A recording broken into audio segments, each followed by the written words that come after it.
fight, fight, fight, fight like you've never fought before. And so, when I walked into that OR, that's what I told myself.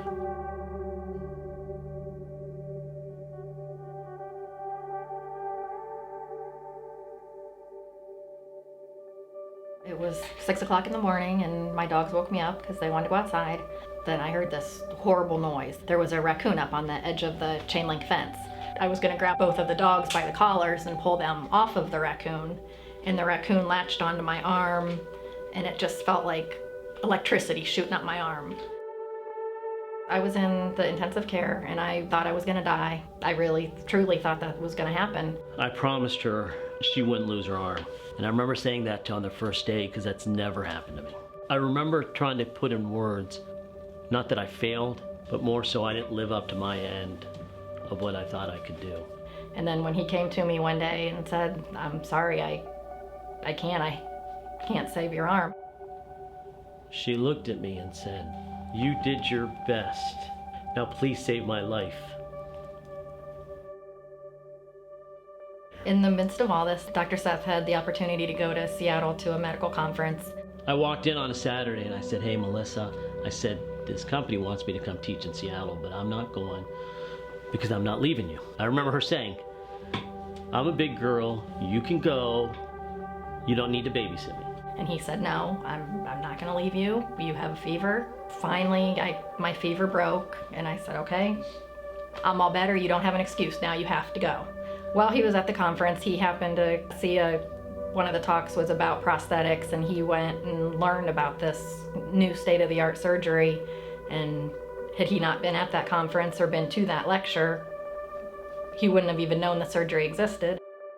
The phantom pain was, I can feel my hand, but it just felt like my hand is in a vise. I could never open it up, and it was just felt like crushed all the time. Any chance of not having pain or having less pain was worth a shot to take. Getting someone to move their arm had been done maybe 100, 150 times in the world. They said, you want to do something cool, get her to feel her prosthetic hand.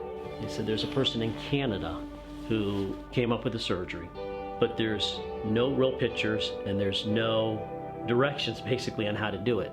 And the reason is because no one's done it around here. Melissa and I were going to be the first ones in the country to do it. And if this surgery works, you know, we can change the world.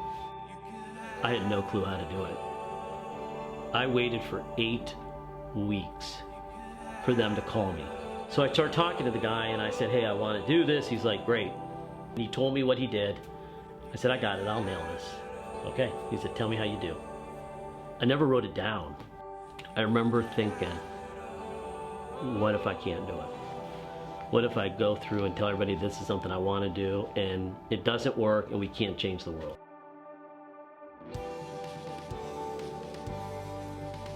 After the surgery, my pain went from like a 10 to a 3.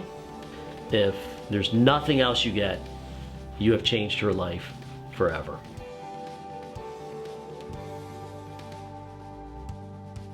We now have tricked her brain into thinking that she regrew an arm.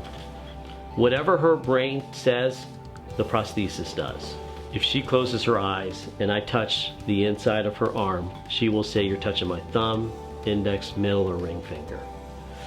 All I have to do is take a sensor, it'll connect to that spot. Somebody touches her thumb, with her eyes closed, she'll say, you're touching my thumb. She did it. I mean, she can move her elbow, open and close her hand, and move her wrist. And she has feeling of 4 fingers, almost the 5th. She is the most advanced amputee in the country. There really isn't anybody in the world who can now feel all of their fingers and move a prosthetic arm with their brain simply by just looking at it. That day I felt as though nothing would go wrong. I really just put some nerves together. There has to be God involved.